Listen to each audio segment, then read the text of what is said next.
like that. Yeah, I do too. It's like a little handoff. Matt said the people are all worked up about the Jerry DiPoto audio from the Seattle Mariners today. Yeah, that story is just so odd to me. Well, I've read the articles about it and I've read the quote, but I haven't heard the audio. Well, and Matt has the audio up, so I want to hear what's doing. Yeah, you can text him with your thoughts, 314-399-9646, Air Comfort Service text line. Jackson, let me hear this. Let me see what's doing.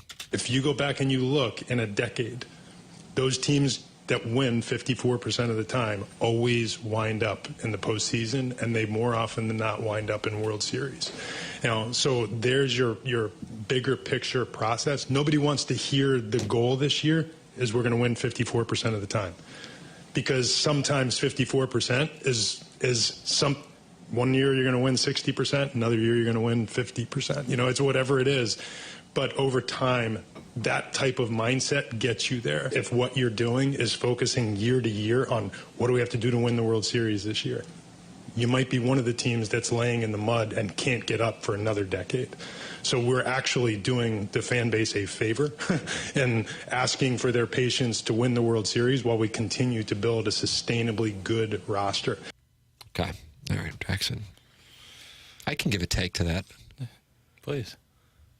I feel like you have a question, though. The facial expression and body language tell I'm getting is, before you give your opinion, Tim, even though I, as both your coworker and listener, can't wait to hear what you're going to share with us, I have a question, if you don't mind. That's what your physical tells conveyed. No, I'm just, in my mind, I'm working out.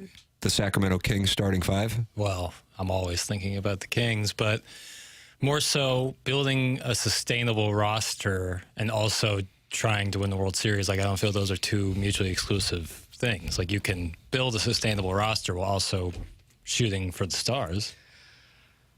I've heard it now.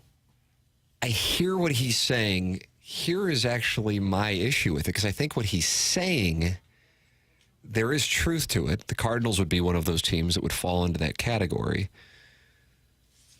There is so much to being, I guess, a general manager, but I think a head coach as well. But I think a general manager or an owner, whoever is the spokesperson for a team. Right. And this is not limited to baseball, certainly in St. Louis.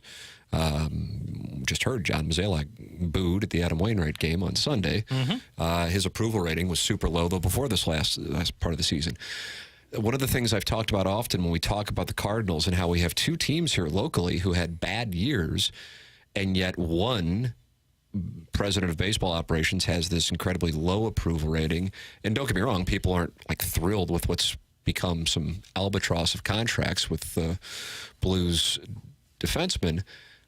There's more faith and belief in the Blues than there is in the Cardinals. Overall, that's not absolute. Certainly there would be those who would disagree with that. But with that said, I think it's John Mozeliak's tone that irritates fans.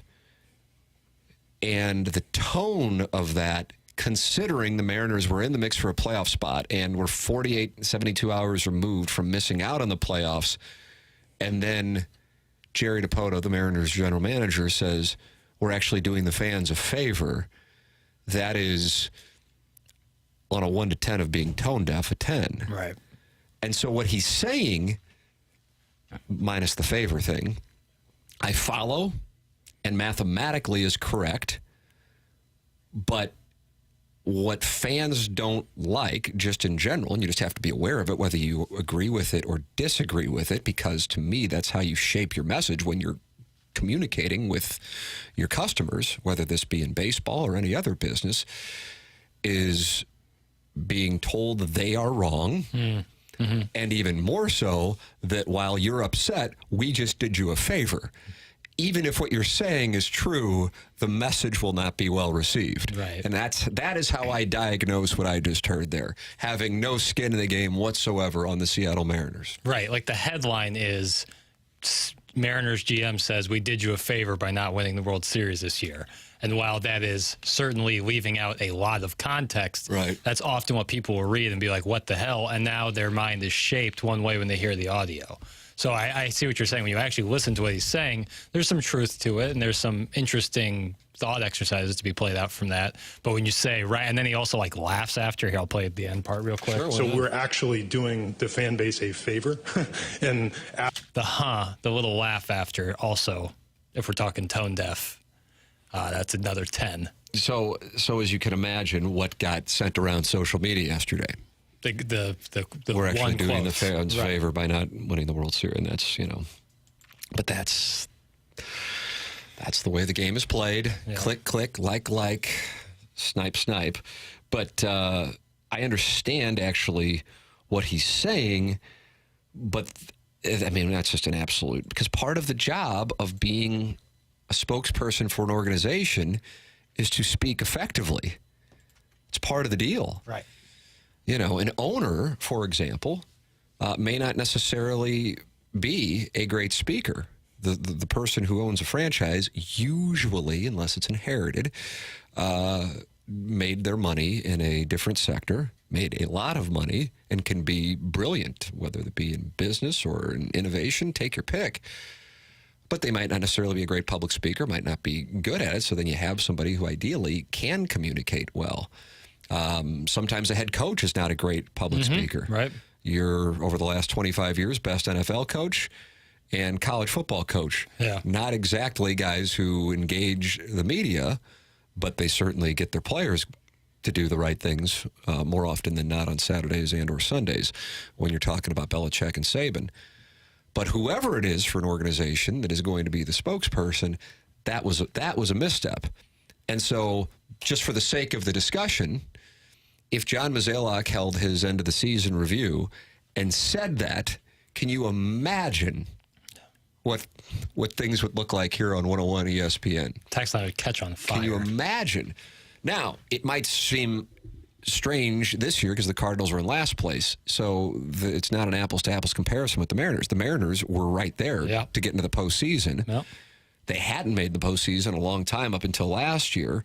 They really were in a spot where if you would ask me at the beginning of September, I would have said, ooh, that's a nice long shot play to win the World Series. And then they fell apart. Plus, they had a really weird trade deadline. And then you have, less than a few days from missing out on the playoffs, the general manager say something that internally, what he's trying to say is we didn't go all in, so we're still positioned well. Right. Whereas the San Diego Padres, to me, is the perfect foil because the New York situation can be different. But the San Diego Padres are probably one of those teams that would be considered stuck in the mud. So it was I think there's facts behind the message. The message was just delivered so poorly that the facts get lost in we're actually doing the fans a favor. And that's just a terrible misstep. And that's part of the job. So he did his job in that instance poorly. Right. Yeah. And locally, we've been blessed. Stan Kroenke was such an eloquent speaker. Oh, my God. Yeah. So the JFK. Right. And then, sometimes he didn't feel like it, so he put Kevin Demoff up there, and he was even better. So we've been blessed locally with public speaking and sport management. Orators. Yeah. It's really nice.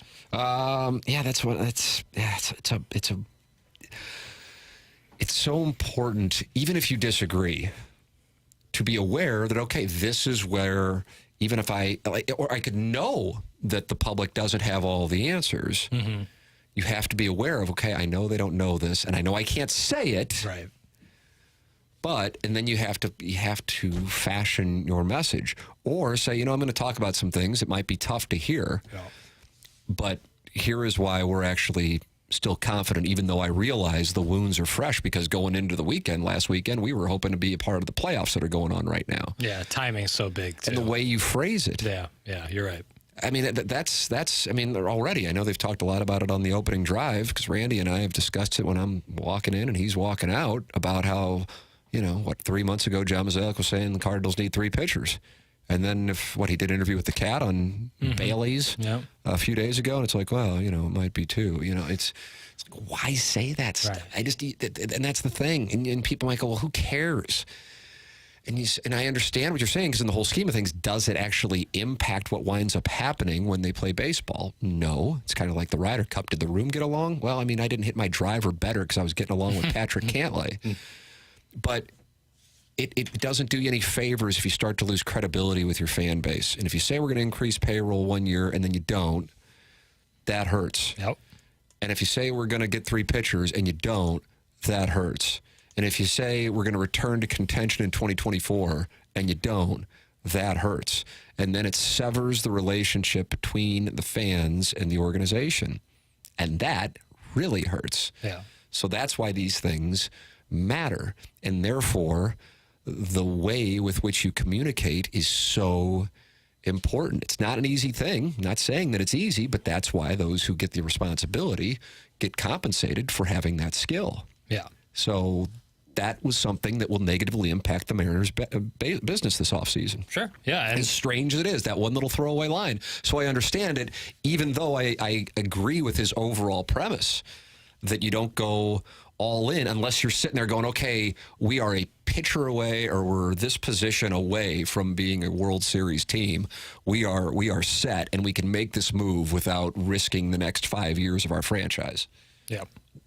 Yeah, and in the Cardinals case, I mean, so often it's like forcing your own hand, saying stuff like that, putting yourself in a box. It's self-enforced errors, Yeah. you know? No one's saying, John Mozeliak, you have to go say that we're going to be in That's why I didn't contention. understand it.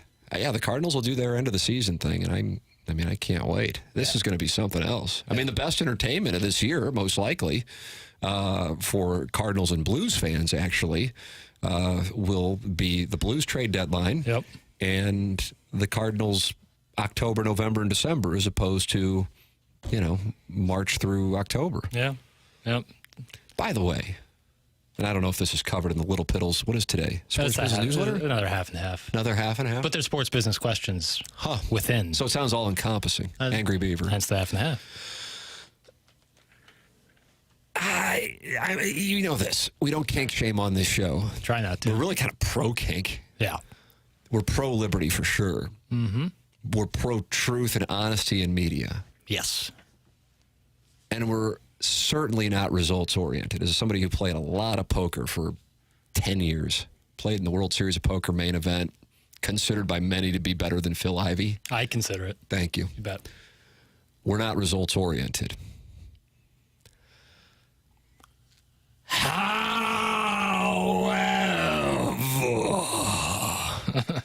how about the baseball playoffs? How about that whole? How about that whole? How about that whole deal? You love the playoff format. You've been a champion of it for years. You want more teams actually For in some the playoffs. reason, I want to double flip the bird right now. I know we're on camera on 101, and I know there's upstanding citizens who listen to this station, so I can't do it. But that's what I want to do because it pisses me off. Yeah. I mean, what a year for the Brewers. Congratulations on winning the National League Central. Did you enjoy your 24 hours in the playoffs after 162 games? Marlins, what a run. I know it activated 14 people in Miami. Did you enjoy your 2-night stay in Philadelphia?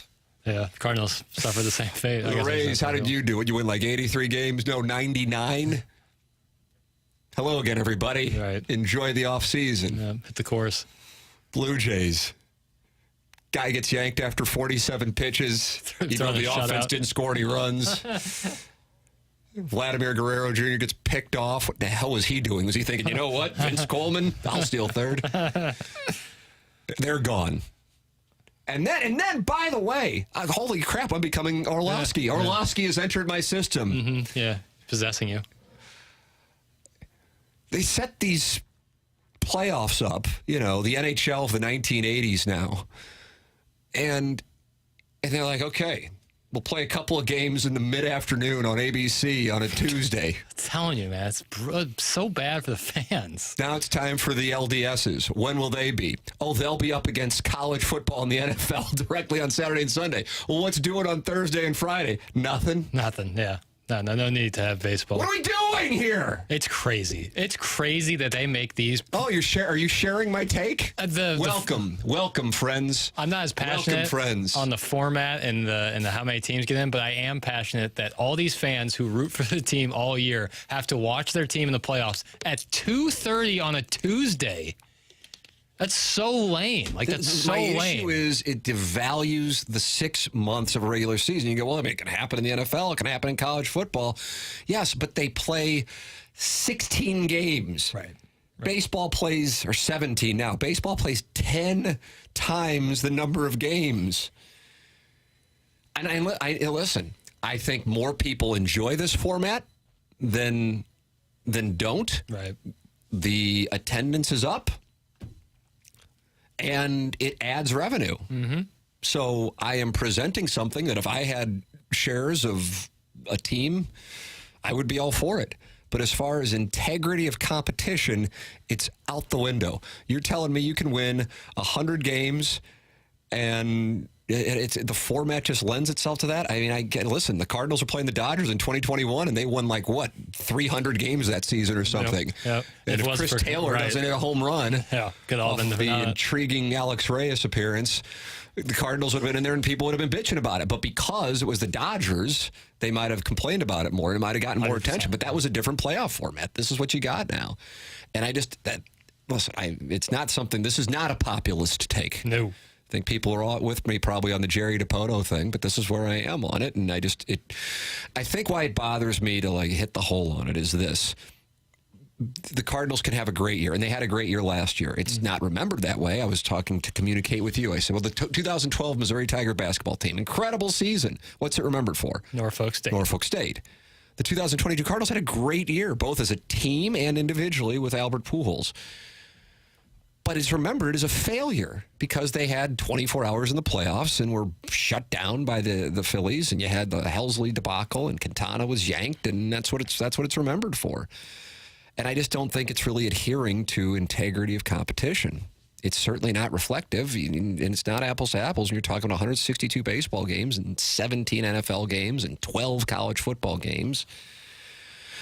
Yeah, but they're just trying to keep as many teams in it. But, it's like the college basketball regular season. Just get in and, we'll take our chances. And I hope you have a good 40 minutes. And it irritates me. So congratulations to the National League Central.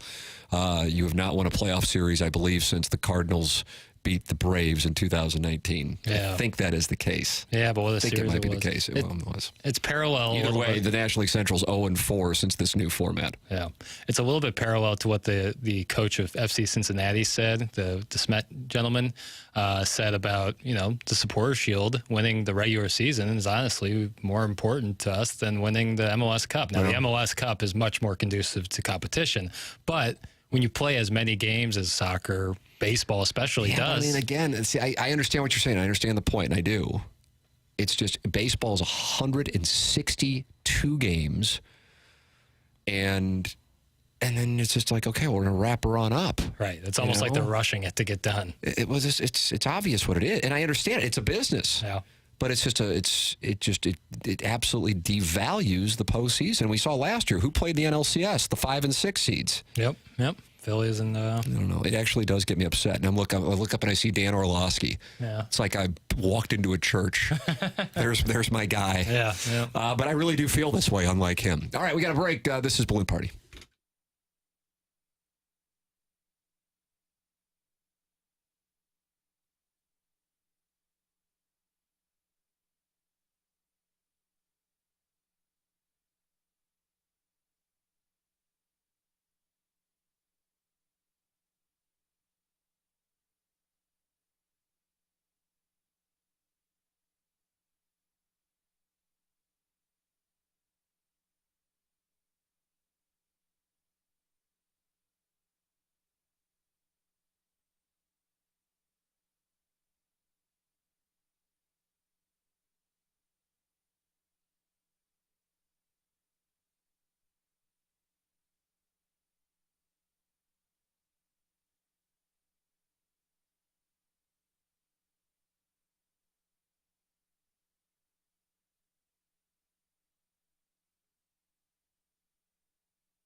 Yeah. Haha. Welcome back. It's Balloon Party, 101 ESPN, YouTube. I'm not in the YouTube chat. What's doing in there today? I assume Tiny Peepee is chopping it He up. kind of runs that thing, man. Yeah, he's kind of like the Don Corleone. Don Corleone, one of the only characters to be, for an actor to win an Oscar, two separate actors winning an Oscar for playing the same character. Don Corleone is one of them. Can you name the other one? Could you please restate the question, which I'm using to buy time? Sure. So Vito Corleone is one of two characters where multiple actors played them and won an Oscar. So Marlon Brando won in Godfather Part 1, and then Robert De Niro won for playing Don Corleone as the younger version of the Don. What is the other character where someone has won multiple or two separate actors? Wow. Can you give me a ballpark on the years? 21st century. Both of the performances were in the 21st centuries that won the Oscar. Two separate actors winning for the same character. I explained it poorly, but... No, I follow you. I mean, here's the deal. The time on this program... It's short. Valuable. That's the word I was going to use. But short is also accurate.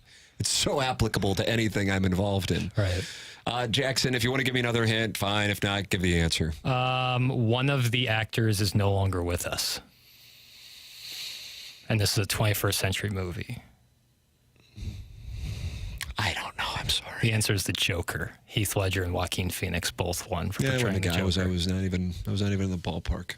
Yep. So Vito and the Joker. Nice. Bob De Niro, Marlon Brando, Heath Ledger, Joaquin Phoenix. There you go. Did you know he was in Parenthood, which was based in Kirkwood? Joaquin? Yes. Yeah. Yep. You did know that? Uh-huh. Yeah, Joaquin, a child actor, just like his brother. River. Yeah. Boy. Stand By Me. We missed out on that one. That's a brutal loss. Yeah, the Viper Room. It's a brutal loss. He was incredible. Your thoughts on the Viper Room? How many cocktails have you had there? Text in 314-399-9646, Air Comfort Service text line. Tim McKernan, Action Jackson with you. We're up on YouTube. I see Tiny Peepee is active in there. You were right. I knew it. Tiny Peepee runs the YouTube chat. He does. He's like the moderator kind of. Yeah, I mean, he's kind of like Ric Flair. To be the man, you got to beat the man. And in the YouTube chat on Balloon Party, it's Tiny Peepee. Yeah. AJ's in there. Aaron's in there. And Tiny Peepee's running things. All right. There you go. Try to get through Tiny Peepee. Jackson, what questions do you have here for us on this Lil Piddles Angry Beaver half and half? Sure. For college football, how good of a year would this be for a 12-team playoff if they started it this year? Wow, it was very concise. Well, there's more to it, but I was ready to grab the ball, and it was a tiny little scat back. I probably could have found 3 yards, maybe. I mean, I'm going to get lit up by a linebacker and blown back 3 yards with forward progress. I'll give you 3 yards. Yeah, give me 3 yards. I was listening to the ESPN College Game Day podcast on my way to the station this morning, and they actually opened up by talking about Missouri and Bill Connolly, who I guess went to Missouri. How many of you knew that? I don't know who he is, though. I've never heard of Bill Connolly. I guess he's kind of a football data guy. He's the one who I think is responsible for SP Plus. SP Plus. Yeah, and anyway, point being, he loves Missouri. Okay, I love that. And that's not based on, going there. He says he sees that game as an absolute toss-up, but Missouri's getting 6.5 points. For the record, that number has moved down to 5 over the last 24 hours. So clearly Bill and the Sharps are thinking something similar. Yeah, I don't know. I have no idea what to think on it. I'm too emotionally invested to give any kind of real analysis. I can tell you the money is on Missouri, but the money was on Memphis at the Dome, although that was, I guess, depending on what line you got, because some people probably covered with Memphis and some people probably covered with Missouri. It was right in that sweet spot. Anyway, digressing, what they said on the podcast, Pete Thamel, Reese Davis is usually on it, this Bill Connolly gentleman. Today, I think it was McGee from Marty and McGee. We're saying that this is a year where you can make a case for 18 teams to win the national championship. Right. And how many years in the past 10 years could we have said even half that, even 9 teams? And it's interesting because I think most college football historians would say the craziest year in college football in the 21st century was the year Missouri ascended to number 1, 2007, where had they both won their last 2 games, as in their each individual games. West Virginia was going to be playing Missouri. Oh, man. That was the national championship. So and weird. West Virginia's loss was worse than Missouri's. They lost to a bad Pitt team, and Missouri at least lost to an Oklahoma team, but they had lost to them earlier in the year. This year, it's up for grabs. I'm not sure it's as up for grabs as it may feel. A little early. A lot of teams playing some less than stellar competition. Yeah, and one of the topics actually impacts Missouri because Florida State is a team that right now is in that top 5. But their 2 wins that got them there might not necessarily be as good as they looked going into the season, and one of those is the team Missouri faces in Columbia on Saturday, and it's LSU. Right. And then the other one being Clemson, right. and that was tight, and they barely beat Boston College in Boston. So you got that going on. Georgia has kind of fumble left around with South Carolina in the first half and Auburn in the first half. Yep. So how good is Georgia? Michigan has been dominant, and then they take their foot off the gas at the end, and so they don't necessarily always cover. Yeah. Ohio State was the But they beat the hell out of teams, and then they take their foot off the gas, but they really haven't played anybody yet. And then anytime you got a great team that's not USC out on the West Coast, they fly under the radar. And so a lot of college football nerds are going, hey, the best team is actually the Washington Huskies. UW, I haven't seen Penix. them play anything, so I have no clue on that. I've seen a Penix highlight reel, and that's about But what it. their premise is that with this being the last year of the 4-team college football playoff, there is a chance, and they haven't even gotten it, in Texas and Oklahoma playing this weekend in the Red River Shootout, that you could have one of these big boy conferences, last year of Pac-12, on the outside looking in. Point being, you still have the Pac-12 if it's Washington or USC. You still have the Big 12. You have Texas and Oklahoma. Yeah. You, of course, have the SEC. You have the Big Ten. Big Ten with all in one division, too. Michigan, Penn State, and Ohio State. And Florida State in the ACC. And Notre Dame kicking around the ACC and could just be beaten up on it. I think Notre Dame's a good team. Yeah. I also think Duke was a really good team, but because they were Duke, they were getting overlooked, and then they lost their quarterback to a high ankle sprain at the end of that game. Really unfortunate the way that played out for Duke. 'Cause I think they were a really good team, and I think they were going to be flying under the radar. So with that all said, this could be one of those chaotic years in college football. And then taking it back to the local angle, anytime Missouri has a good year, what happened? Well, the Big 12 was down in 2007. Well, the SEC was down in 2013. So Missouri has this weird spot on Saturday. If they beat LSU, well, LSU must be garbage this year. Yeah. And if they lose to LSU, it's like, oh, well, I mean, Missouri was fake the whole time. Right. So you're kind of in the proverbial no-win. So what do, Jackson? Win. No, we reconcile by winning. Yeah, right. Yeah, 100%. Because you're right on the. It's a catch-22. You're never going to win in the Well, terms you of just win. Yeah, but if you win, if you keep winning, if you got over your next 4 games at home against LSU, at Kentucky, which keep an eye on that with 14.5 points. Not necessarily because they're so good, but just because the way they play. Yeah. Georgia certainly could shut them down, but they're getting 14.5. That's a big number for that style of game. Yeah, more than 2 touchdowns, man. That's a lot. I mean, Missouri beating LSU or LSU beating Missouri by 2 touchdowns, I feel like is more likely than Georgia beating Kentucky by 14. Just because of the style of the Missouri-LSU game, likely, and the style of the Georgia-Kentucky game. Certainly, Georgia could beat it by 2 touchdowns. Hell, maybe Kentucky does it. I doubt it, but But it's just because that's a game that's probably going to be more in the 20-10 range than Missouri-LSU. Right. So with all of that said, if you're playing LSU, Kentucky, South Carolina, and Georgia over your next 4 games, you take care of business. You absolutely have everybody's attention. But the reality is Missouri's done what they were supposed to do. It's 5-0, but if it was anything less than 4-1, people would be going nuts. Yeah. South Dakota, Middle Tennessee State, Memphis, and Vanderbilt. You damn well better win those games. The one that got people's attention was K-State, and that was super tight, so I understand the skepticism. Because oftentimes the games are decided in the trenches, and if Missouri is lacking there, then they're going to have some problems when they meet some teams that just have natural size because of the ability to recruit. So with that said, the test will come, and oftentimes the cream rises to the top in college football just because the big boys who come to play at those schools determine the outcome more often than not. I'm talking about offensive lines and defensive lines. All right, with that all said, we will take a break, come back with the second half of Balloon Party here on 101 ESPN.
This is Action Jackson with a SportsCenter update brought to you by Saliga Heating and Cooling. We got Blues hockey tonight right here on 101 ESPN as they head to Dallas to take on the Stars. Pregame starts at 6 p.m. right here on 101 ESPN. And tonight in the National Football League, the Chicago Bears, who are 0-4, head to our nation's capital to take on the Washington Commanders. That game starts at 7:15 p.m. on Amazon Prime. That was another SportsCenter update brought to you by Saliga Heating and Cooling, an independent American Standard heating and air conditioning dealer.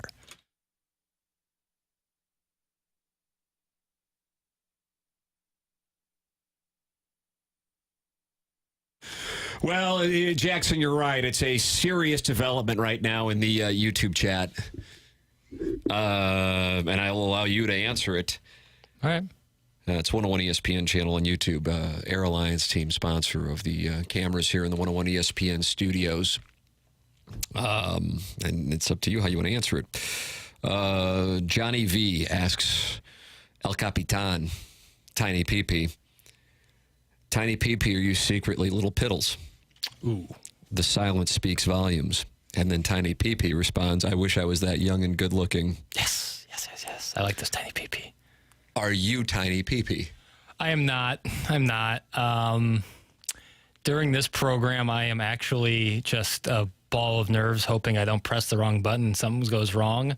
So the idea of multitasking and also being Tiny PP is too meta for my brain. I can't even imagine. I don't have the skills. Tiny PP is a skilled. Very good. Very good. I really respect his game. And I respect you, Johnny V.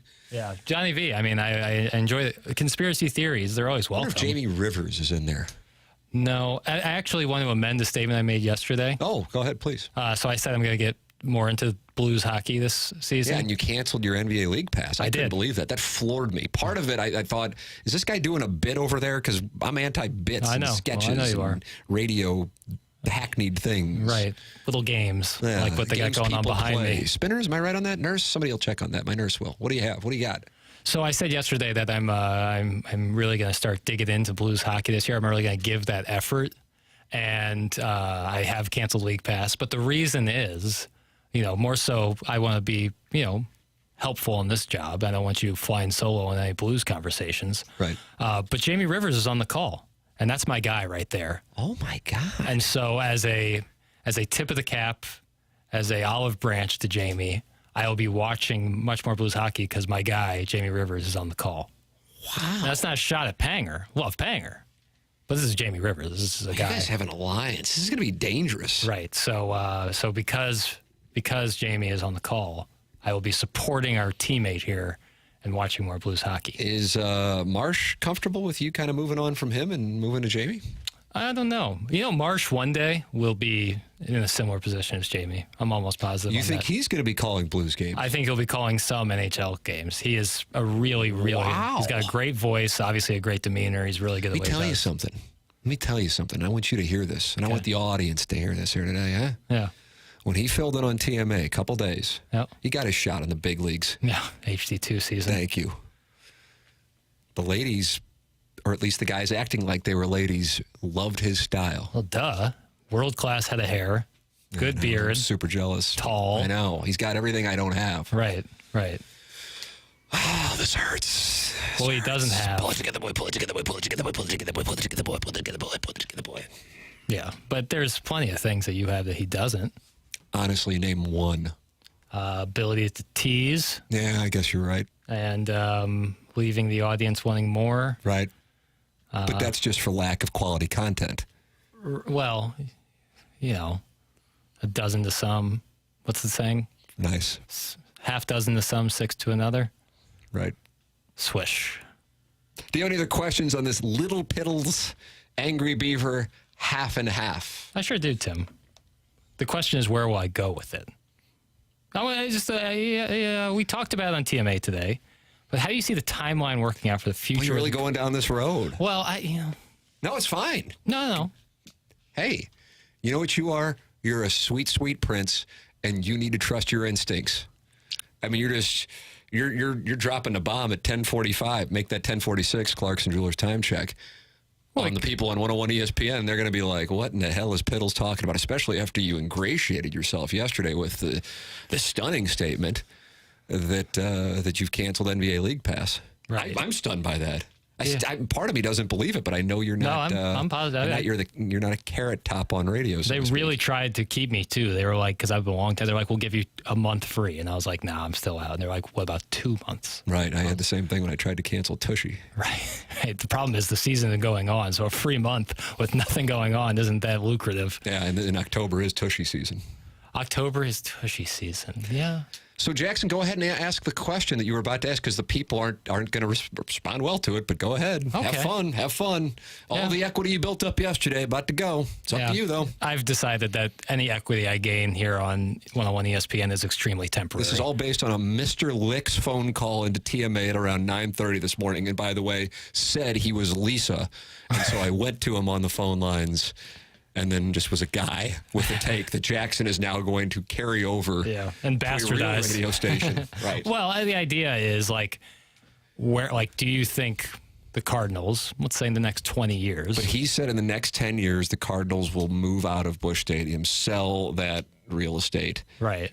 And have a ballpark in St. Charles County. Right. Am I correct? Yeah. And he said it in the next 10 years. Yeah. So sans the timeline, but do you think that is the future for the Cardinals? The Cardinals moving out of downtown, yes. That you think that's... Now, it's a very unpopular opinion, and I think that's for two reasons. Number one, I think it's probably in part somewhat shocking just because it goes against those who have been Cardinal fans for a long time, or even younger people. You think of Busch Stadium, whether it be the one that I really enjoyed, the one I grew up in, I guess Busch Stadium 2, or the current ballpark, which opened in 2006, and you think of as downtown. And so then it's just shocking to hear that. Right. But, the Atlanta Braves only were in Turner Field for 20 seasons, and they moved and opened up what is now Truist, but was SunTrust. I believe, just trying to think when I drive through Atlanta, I think it's north of downtown, to be closer to the population center. And so I think also, if the Cardinals are moving out of downtown, it's also a commentary on what the future of downtown is. And so then that's a tough thing to come to terms with. Certainly. But yeah, I think his premise, I disagree with what, you mentioned, take the timeline out of it, but he said 10 years. But I know I've said this. I think I've said it both on 101 ESPN and on TMA. And listen, I'm someone who lived on Washington Avenue from 2009 to 2012. Park Pacific, 2011, 2012, Washington Avenue above Flannery's, 2009 through 2011. And a huge advocate, proponent for downtown. But you also have to call it how you see it. And if you ask me where the Cardinals will be playing in 2050 and whether it'll be downtown or somewhere else in the region, my God, it's not even a sweat. Yeah. They're not downtown.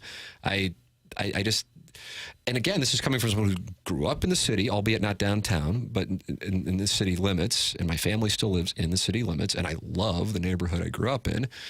And I loved living in downtown in that period. And I actually, this interview I did with Jack Buck in 2001 when the Cardinals were lobbying to get the ballpark built, I visualized a downtown ballpark having an impact on St. Louis like it did, for example, Denver with Coors Field, and it's happened elsewhere. But I just don't think it's going to happen. And I also think the idea of a downtown being necessary for a region to thrive may not necessarily be the case. I think it's a case-by-case situation. And so I think the region can be successful even if downtown isn't. Right. I certainly would enjoy both being successful.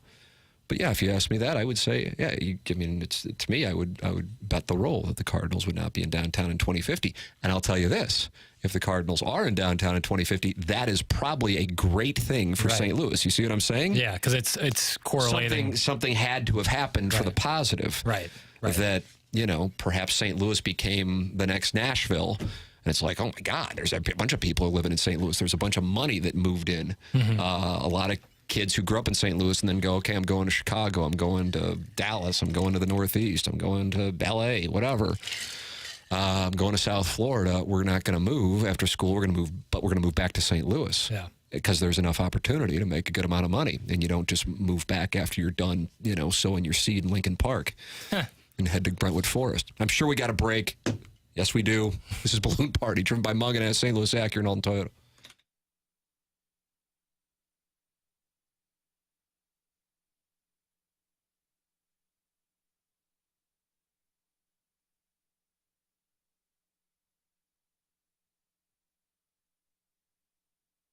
This is Action Jackson here to talk to you about the world's largest sports book in Las Vegas, and it's now in Illinois. That's right. The Circa Sports app is sports betting the way it should be. Big app bets, high betting limits, tight money line splits, and the best customer service in the business. And now the Circa Sports app is in Illinois. That means if you live here in St. Louis, just travel across the river. Or if you already live in Illinois, sign up for the Circa Sports app, and now you're betting like a pro with those tight money line splits. Circa strives to get that minus 110 on the money line, because if you're betting big, you want that minus 110. You don't want to get hit with minus 115, minus 120. You want all your winnings, and that's what Circa strives to do. And it's run by the same people at Circa Resort in Las Vegas, so you're getting the best people. If you have any issues, they're not using chatbots over there. They're using real people, the same people that run the big old sports book in Las Vegas. So visit circasports.com for more details and get ready to start betting like a pro. If you or someone you know may have a problem with gambling, call 1-800-GAMBLER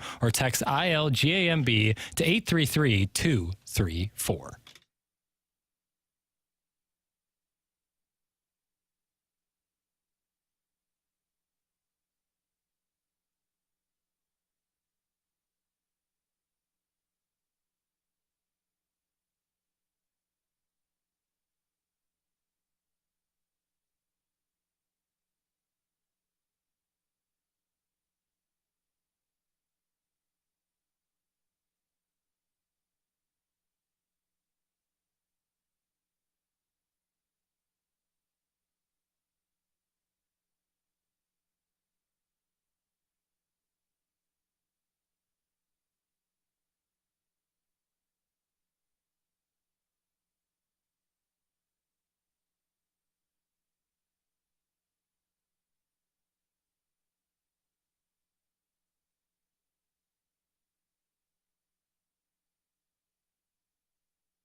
And now, a moment for me, which really could have been the name of this show. Jackson, we're off tomorrow. Yeah. But the thing, here's the thing. I know a lot of people are saying that we take a lot of time off. And here's the deal. I actually track it, because you could ask me what I ate on... Oh, I've done it. You have, October 4th, 2010, and I have it in a spreadsheet because I'm effing crazy, and I track all of my calories and proteins and carbohydrates. You don't get to be this beautiful... Right. on accident. People don't see the other side. Thank you. They don't see the other side. They don't see the mental issues. Right. Or maybe they do, actually. But I track my days off, too, and I've taken a total of 7 days off this year. Now, from Balloon Party, I've taken more, but I'm not off. We have TMA events, and tomorrow we have a TMA event. Yeah. Yep. We have the Hit and Giggle at Family Golf. Right. Threesomes available, 10 a.m. and 3 p.m. I'm playing with my father and my 6-year-old tomorrow. He just turned 6 last month, and we will be a pairing. You're playing with your father and your brother. Yep. Family affair. And my mom is caddying for my dad. How about that? Unbelievable. I just found this out. Want to have a family wager? Huh? I mean, probably are heavy favorites. Yeah, well, no. My brother hasn't played. I have a 6-year-old on my team. I don't know if my brother's played in the last 10 years. It's fine. My partner wasn't alive in the last 10 years. So anyway, Dan McLaughlin and Matt Rocchia will be in tomorrow. Yes, sir. But we'll be doing the program. We'll be doing TMA from Family Golf, and you can watch us on the TMA YouTube channel, which is youtube.com/TMA-STL. We're in the New York Post this morning. We are. We had Brianna Coppage, who you may know, who made worldwide headlines. Global. Yeah, when she's a former teacher. In Sullivan, Missouri. Sullivan. Turns out she also had an OnlyFans account. Right. Something I'm looking into. Mm-hmm. But she did it, and then she was outed, and now she has resigned from being a teacher, and we got her on the program yesterday. And she's clearly, and we were talking about this off air, super smart. Very much so. Has a master's, pursuing another one, but now she's going to be a multimillionaire. Yeah, for sure. She's a lot of money. So it's a good interview anyway. We're in the New York Post about it, so that's exciting. If you want to watch the interview. Nothing to my bankroll whatsoever, but it's there. Yeah, if you want to watch it. Yeah, you can go to The Morning After STL on YouTube. We have the full interview clipped out. Brianna Coppage interview, so you can go watch that on YouTube. It's a worldwide exclusive. Yeah, it is. And so, the New York Post took a clip of it and put it on their website, which is really cool. Yeah. BK and Ferrari are coming up next. We will be back on Monday. And will we be talking about the 6-0 Missouri Tigers? God, I hope so. And now ranked 13th in the country. That'd be, man, Tim, please. I just need it. Going up against the 10th ranked Kentucky Wildcats who shocked the Georgia Bulldogs between the hedges. Yeah. College game day in Lexington? Mm-hmm. How do you do? Yeah. How do you do? Or maybe everybody's just going, I can't wait till Missouri goes to Athens and takes on the Bulldogs on November 4th. I don't know. Poison and Bret Michaels said it, and I think they said it in 1991. Give me something to believe in. That's all I want. That's all I'm looking for. That's what we're hoping for. All right, for Action Jackson, I'm Tim McKernan. This has been Balloon Party, driven by Mungan, St. Louis Acura, and Alton Toyota on 101 ESPN.